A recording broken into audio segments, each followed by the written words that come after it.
The Way of the Mythic Man, a practical guide for the man meant to build a kingdom, not bleed in a labyrinth, by Seth Czerepak.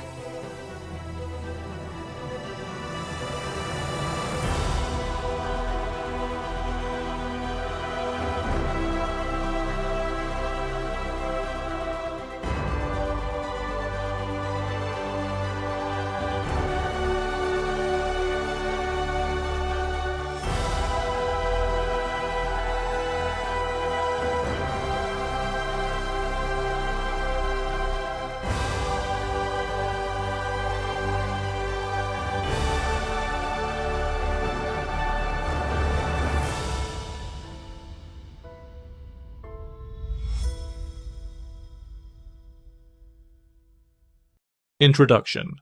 The Man the World Misread. There is a certain kind of man the world does not know how to read. He carries real strength, but people often misread that strength because it is not loud or crude.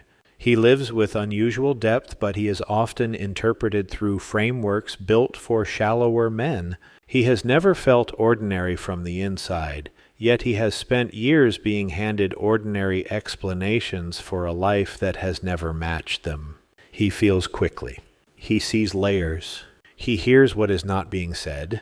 He notices atmosphere, subtext, fracture lines, hidden motives, symbolic charge, emotional weather. He can walk into a conversation and sense what is wrong before the first honest sentence has been spoken. Women often respond to him differently. They open fast.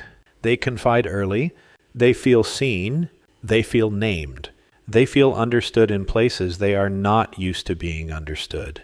And yet for many men like this, that has not produced the life they expected. It has often produced confusion. He is not invisible, he is often deeply felt. But being deeply felt is not the same thing as being rightly chosen, and being rightly chosen is not the same thing as being rightly kept. That confusion is where this book begins. New subheader: The Signal Beneath the Surface. Most men do not live with this problem. Most men move through the world without being turned into sanctuary. Most men are never cast as a threshold in someone else's life. Most men are never pulled into the role of interpreter, stabilizer, witness, mirror, and emotional home. But some men are. And if you are one of them, you already know how strange that can be. You know what it is like to have women tell you things they do not tell other men. You know what it is like to feel the atmosphere change when you become fully present. You know what it is like to be trusted with hidden wounds, private stories, old grief, unlived longing, and symbolic intensity that arrives much too early. You also know what it is like to mistake that for a clearer form of choosing than it really is. Because when a woman opens to you that fast, admires you that deeply, and responds to you with that much emotional charge, it is very easy to believe something more solid is happening. Sometimes something real is happening, but just as often something else is happening too. She is not only responding to you, she is responding to what your presence does inside her. She is responding to how your words organize her emotions. She is responding to the relief of being understood.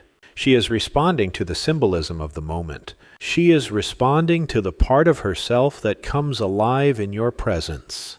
And a man can be precious to that experience without being chosen in the way he assumed. That is one of the cruelest realities men like this have to face. You can be deeply meaningful to a woman without being firmly claimed by her. You can be central to her inner world without becoming central to her actual decisions. You can affect her profoundly and still watch her choose something smaller, safer, flatter, more familiar, or more manageable than what she felt with you. That does something to a man, especially if he has spent years being told that depth, sincerity, perception, and real presence are supposed to be the things that finally set everything right. New subheader: How Misreading Changes Destiny. When a man is misread long enough, he begins to misread himself. That is part of the real damage. He starts reaching for explanations that are too small for his own life. He starts trimming his nature to fit frameworks that do not actually explain him. He starts wondering whether his depth is a defect, whether his intensity is the problem, whether his tenderness makes him weak, whether his perception is just another form of self-deception. Meanwhile, women often misread him in their own way. Some misread his presence as permanent availability. Some misread his attention as romantic inevitability. Some misread his steadiness as a place to rest without ever deciding to build there. Some misread his gifts as something they can receive without asking what it will cost him to give them. And some do choose him, but only through intensity. That kind of woman does not arrive with indifference. She arrives with charge, with fascination, with symbolic language, with unusual openness, with the atmosphere of recognition. She can make a man feel that what is happening between them is not casual, not ordinary, not interchangeable, and that feeling is often true. The problem is not that it feels significant. The problem is that significance is not the same thing as structure. A bond can feel faded and still be unstable. A woman can feel you deeply and still be unable to hold what she feels. She can respond to your signal without having the character to build with it. When that happens, the man is left with one of the hardest experiences to explain. She did not ignore him. She saw him. She felt him. And still, the bond did not become real enough to hold. That kind of misreading alters a man's destiny because it confuses his relationship to his own power. He begins to wonder whether his gifts are guiding him or betraying him. He begins to wonder whether what makes him unusual is also what makes him vulnerable. He begins to wonder whether the very qualities that make him profound are the same qualities that keep leading him into labyrinths. New subheader, The Cost of Being Powerful Without a Throne.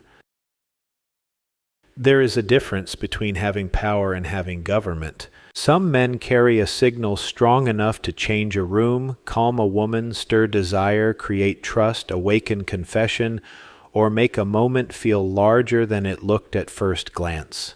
That is power. But if a man does not understand what kind of power he carries, he will keep living downstream of its consequences. He will keep giving more access than reality has earned. He will keep entering connections that feel weighty before they have proven anything. He will keep overestimating what emotional resonance means. He will keep confusing being needed with being chosen with being kept, and being kept with being safe. Over time, that becomes expensive, not only emotionally, existentially. It becomes expensive to keep being the man who can hold so much but cannot explain why holding so much keeps costing him. It becomes expensive to keep playing roles that feel noble but end in depletion. It becomes expensive to keep attracting women who respond to the crown while never truly meeting the man beneath it. Some men break there. Some flatten themselves. Some harden. Some become cynical. Some decide depth is a liability. Some retreat into simpler identities because simpler identities hurt less. But there is another possibility. A man may eventually realize that his life has not been random, that the pattern has a shape, that the wound has a structure, that the confusion has an architecture, and once he sees that, he stops calling it bad luck. He starts seeing that what he thought was merely romantic pain may actually be the beginning of a much larger recognition. Not the answer, the recognition. That is where this book begins. Not with a formula, not with a tactic, not with a list of rules, with the man himself, with the signal he carries, with the way the world misreads him, with the way women feel him, with the cost of living powerful before becoming properly throned. If that is your life, you do not need a flatter explanation. You need a truer one. That is what we are going to name. End of the introduction of The Way of the Mythic Man by Seth Czerepak.